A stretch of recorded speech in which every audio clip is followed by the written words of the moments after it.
Is-Sindku Laburista ta' Marsaxlokk Horace Gawċi kiteb lill-Prim Ministru Joseph Muscat biex jilmenta dwar l-inkonvenjenti kbar li l-komunità tal-lokal qed tiffaċċja bħalissa f'diversi setturi fosthom bit-trasport pubbliku u traffiku. Dawn l-ilmenti ta' residenti kienu appoġġjati wkoll mill-Kunsilliera tal-Partit Nazzjonalista Janice Ketkuti.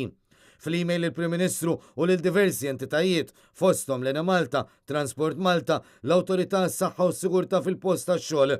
Is-Sindku ta' Marsaxlokk qal li fil-lokalità it-tabelli ta' diversions fit-traffiku ma jeżistux, it-trasport pubbliku ma jaqdix lil kulħadd, hemm periklu f'kull kantuniera u traffiku u mingħajr direzzjoni.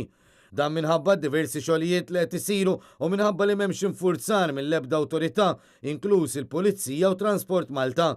Is-Sindku Laburista sostna li l-Kunsill Lokali ta' Marsaxlokk qed jirċievi ħafna ilmenti mingħand in-nies li jinsabu mweġġa bis-sitwazzjoni. Ma nafx qed nistennew f'Marsaxlokk jekk hux xi disgrazzja jew xi ħaġa ħar minn hekk, sostna s-Sindku ta' Marsaxlokk li kompla li f'dawn il-jiem waqgħet anzjan Afgan dot nofsu konkos, vetturi kbar ġibdu wires u kważi galleriji u turisti mir-Renju Unit qed iwasslu l-menti lill-Kunsill Lokali dwar din is-sitwazzjoni. Quddiem din ir-realtà sostna s-Sindku ta' Marsaxlokk il-Kunsill Lokali ma fadallu l-ebda triq oħra li jibgħat din l-email.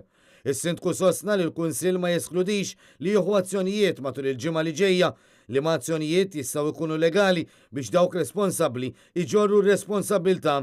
Is-Sindku insista li saħħet ir-residenti u s-sigurtà tagħhom għandha tinġib qabel kull żvilupp, xogħol, kummerċ jew investiment.